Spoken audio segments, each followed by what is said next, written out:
We'll move on to another story that's already generating reactions in the country, and that is the Transparency International's latest ranking on Corruption Perception Index, CPI. In the latest report, Nigeria has been ranked 146 out of 180 countries on the focus after dropping 2 places. Head of Transparency International in Nigeria says that Nigeria has scored 26 out of 100 points, dropping from the 27 points that it has maintained since 2017. Index is 100% impartial, objective, globally well respected. The negative results from this year provoked tough cautions.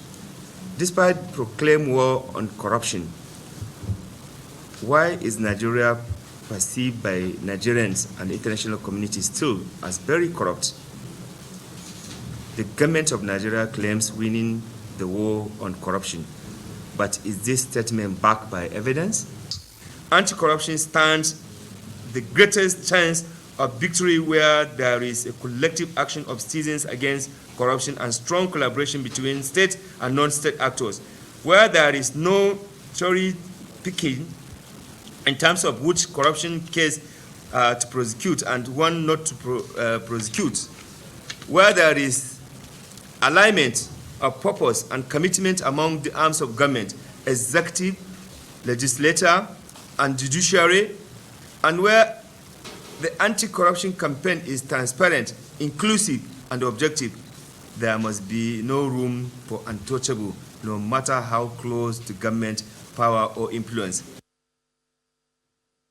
But the chairman of the Presidential Committee Against Corruption, Professor Sage, has condemned the report from Transparency International, saying that no one appointed them to do so.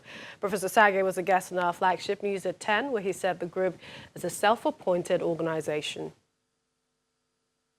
As far as the fight against corruption is concerned, there has been a great leap forward. No question about that in the last 4 years. A great leap forward. The whole fight has been transformed. There's a government that is committed, that has the will to fight it. We have agencies that are fighting it successfully, wrestling it to the ground, sending people to prison, taking stolen property away from them, using the process of that stolen property in social investment for the most vulnerable Nigerians. So in terms of considering Nigeria per se, between 2014 and now, there has been a great leap forward. There's no question about that. But where we can place Nigeria in the rest of the world, I don't know. But if we go by the successes we have achieved, I think we have done much, much better than Transparency International wants the world to believe. And my view is that this government should no longer recognize Transparency International. They were not appointed, they are self-appointed. They should just be disregarded. They are just Confucianists. Still on the Corruption Perception Index, the main opposition party, the People's Democratic Party, believes that the damning 2019 Corruption Index report is a vindication of its stand that corruption has worsened under the current government of the All Progressives Congress, APC.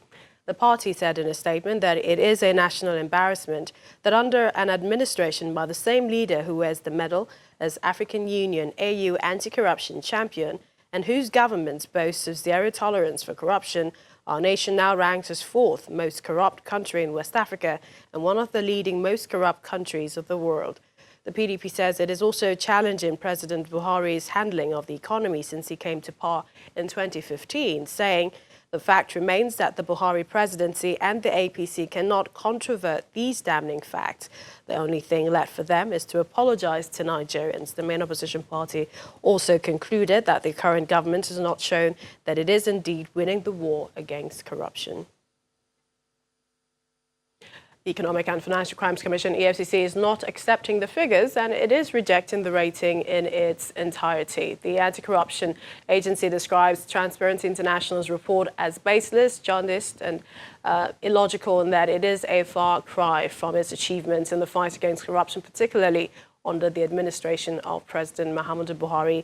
The statement reads in part, suffice to state that in 2019, the year under review by Transparency International was particularly a remarkable one for the EFCC, as the Commission secured unprecedented record of 1,268 convictions, including that of a former state governor and a serving senator who was convicted for defrauding his state to the tune of 7.65 billion naira. The Commission says it will not be distracted in its mandate of fighting corruption.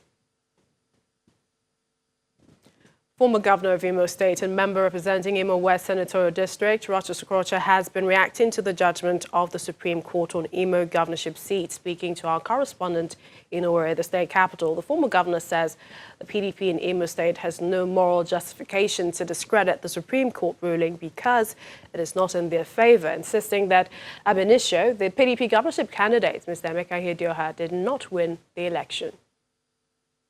It's a known fact, an undisputable fact, which is coming up now, that PDP never made 25% of the votes. And they parried it up to Supreme Court. And at every stage, the court made a pronouncement. It went down well with PDP in Imo State. Now the same court has made another statement that is not according to their wish. Now it has created hula balloons. So he that must walk into the doors of equity or have lunch with equity must make sure he washes his hands clean. You cannot be seeking for equity when you're so guilty. So as far as I'm concerned, PDP-led government in Imo State has no moral justification to even come out anywhere on the street to talk about equity when they themselves know.